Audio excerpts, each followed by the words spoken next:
자, 여러분이 거대한 배의 선장이라고 한번 상상해 보세요. 드디어 엄청난 보물을 발견했어요. 이 보물, 선원들에게 나눠줘야 할까요? 아니면 더 큰 보물을 찾기 위해서 배에 다시 투자해야 할까요? 안녕하세요. 여러분의 재무길잡이 머니 교수입니다. 오늘 저와 함께 바로 이 배당이라는 아주 흥미로운 수수께끼를 풀어볼 겁니다. 제 수제자 주린이가 아주 핵심적인 질문을 했네요. 교수님, 우리가 힘들게 번 보물을 왜 동료들한테 나눠줘야 하죠? 맞아요. 정말 좋은 질문이에요. 우리가 선장이라면 이 힘들게 얻은 보물, 그러니까 회사의 이익을 선원들, 바로 주주들에게 나눠줘야 할까요? 아니면 이걸로 더 크고 튼튼한 배를 만들어서 다음 항해를 준비해야 할까요? 이게 바로 모든 선장, 모든 CEO들이 매일 밤마다 하는 고민 중 하나랍니다. 네, 바로 이 질문이 오늘 우리가 풀어볼 배당 퍼즐의 시작점입니다. 보물을 나눌 것이냐, 아니면 배에 재투자해서 더 큰 미래를 그릴 것이냐. 선장의 결정 하나하나가 정말 우리 배의 운명을 결정하게 되는 거죠. 근데 되게 흥미로운 사실이 뭔지 아세요? 예전에는요, 대부분의 선장들이 보물을 나누는 걸 당연하게 생각했어요. 실제로 1978년에는 상장된 기업 중에 무려 66.5%가 배당금을 줬거든요. 그런데 시대의 파도가 완전히 바뀐 거죠. 2000년이 되니까 이 비율이 22.7%까지 정말 뚝 떨어져 버렸습니다. 보물을 나누는 배들이 점점 사라지고 있다는 아주 강력한 신호예요. 자, 그렇다면 이 시장의 해류가 지난 몇십 년 동안 대체 어떻게 그리고 왜 변했는지 데이터를 보면서 좀 더 깊이 한번 파고 들어가 보시죠. 자, 바로 이 그래프가 모든 걸 말해줍니다. 한번 보세요. 배당을 주는 기업, 이 파란색 선은 계속해서 아래로 향하고 있죠? 그런데 자사주 매입이라는 새로운 방법으로 보물을 나누는 이 노란색 선은 정말 가파르게 상승하고 있어요. 그리고 마침내 2000년대 초반 이 두 선이 딱 교차합니다. 이건 그냥 단순한 변화가 아니에요. 기업들이 주주들에게 보물을 돌려주는 방식에 있어서 말 그대로 혁명이 일어났다는 뜻입니다. 바로 그거죠. 대체 뭐가 이 거대한 시장의 흐름을 이렇게 갑자기 바꿔버린 걸까요? 다음 자료를 보면 그 힌트를 얻을 수 있을 겁니다. 와, 이 그래프 좀 보세요. 정말 거대한 파도가 한번 몰아친 것 같죠? 2003년에 갑자기 배당을 시작하는 기업들이 말 그대로 폭발적으로 늘어났어요. 이게 과연 우연일까요? 절대 아니죠. 바로 그 해에 정부가 배당 소득에 대한 세금을 확 깎아주는 정책을 시행했거든요. 이건 선장들한테 지금 보물 나누면 세금 아껴드려요 하고 아주 강력한 신호를 보낸 거나 마찬가지예요. 이처럼 세금 같은 외부적인 요인 하나가 시장 전체의 흐름을 이렇게 완전히 뒤바꿔 놓을 수도 있는 겁니다. 자, 그럼 이제 진짜 핵심으로 들어가 보죠. 도대체 선장들은 왜 보물을 나누기로 결심하는 걸까요? 이건 그냥 우리 선원들 고생했으니 나눠주자 하는 그런 단순한 관대함의 문제가 아니에요. 여기에는 아주 중요한 신호라는 게 숨어 있습니다. 실제 선장들, 그러니까 기업의 CFO들이 뭐라고 말하는지 한번 들어볼까요? 그들의 항해 일지를 살짝 엿보는 거죠. 설문조사 결과를 보면요. 무려 93.8%가 배당금 삭감은 무슨 일이 있어도 피하려고 한다고 말해요. 또 89.6%는 일관된 배당을 유지하려고 정말 노력한다고 답했고요.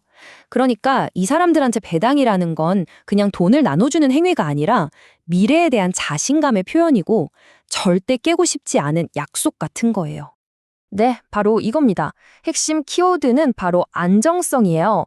꾸준히 배당을 준다는 건 우리 배는 아주 튼튼합니다. 그리고 앞으로도 계속 보물을 찾아낼 자신 있습니다. 라고 온 세상에 외치는 것과 같은 아주 강력한 신호라는 거죠. 그리고 이 약속이 얼마나 대단한 건지 이 전설적인 배들을 보면 알 수 있습니다.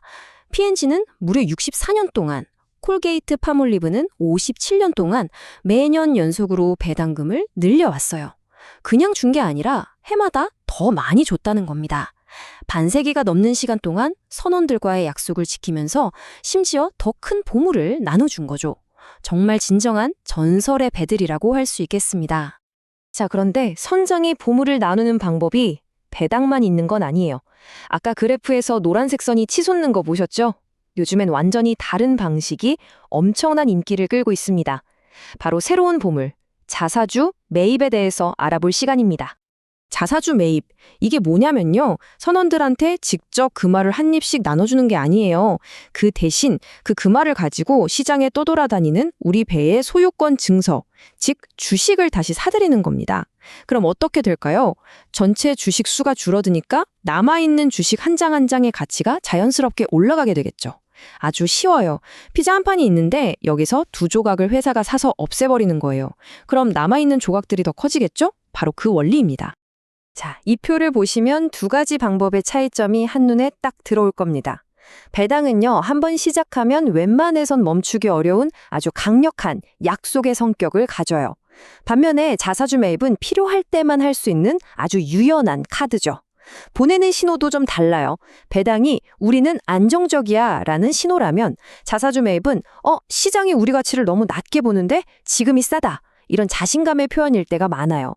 그리고 투자자인 여러분에게 정말 중요한 거, 바로 세금이죠. 배당은 내 통장에 현금으로 바로 꽂히지만 소득세를 내야 하고 자사주 매입은 주가 상승으로 이어지니까 나중에 팔 때 양도소득세를 내게 됩니다. 이 작은 차이가 여러분의 최종 수익률을 크게 바꿀 수도 있다는 점 꼭 기억하세요. 자, 그럼 이 모든 정보들이 충성스러운 선원이자 현명한 투자자인 바로 여러분에게는 대체 어떤 의미가 있을까요? 이제 어떤 배에 올라타야 할지 결정하는 데 도움이 될 최종 가이드를 딱 정리해 드리겠습니다. 자, 이게 바로 여러분을 위한 최종 보물 지도입니다. 딱 5가지만 기억하시면 돼요. 첫째, 꾸준히, 그리고 점점 늘어나는 배당은 아주 건강하고 성숙한 기업이라는 신호입니다. 둘째, 갑자기 배당을 줄인다? 이건 배에 문제가 생겼다는 아주 강력한 위험 신호일 수 있으니 당장 원인을 찾아봐야 합니다. 셋째, 자사주 매입도 주가에는 좋은 소식이지만 배당만큼 무거운 약속은 아니라는 점 기억하시고요. 넷째, 배당을 안 준다고 해서 나쁜 회사는 절대 아닙니다. 벌어들인 보물을 전부 재투자해서 더 크게 성장하려는 야심찬 배일 수도 있거든요. 그리고 마지막으로 이게 제일 중요합니다. 항상 선장이 왜 그런 결정을 내렸는지 그 항해일지, 즉 기업 공시를 직접 확인하는 습관을 들이세요. 무엇을 했는지보다 왜 했는지가 100배는 더 중요합니다. 자, 이제 여러분이 바로 선장입니다. 눈앞에 놓인 이 소중한 보물, 동료들과 함께 나누시겠어요? 아니면 더 위대한 다음 항해를 위해 배에 고스란히 남겨두시겠습니까? 여기엔 정답이 없습니다. 오직 여러분 각자의 투자 철학이 있을 뿐이죠. 오늘 저와의 대화가 여러분의 현명한 항해에 작은 등대가 되었기를 바랍니다. 지금까지 머니 교수였습니다. 감사합니다.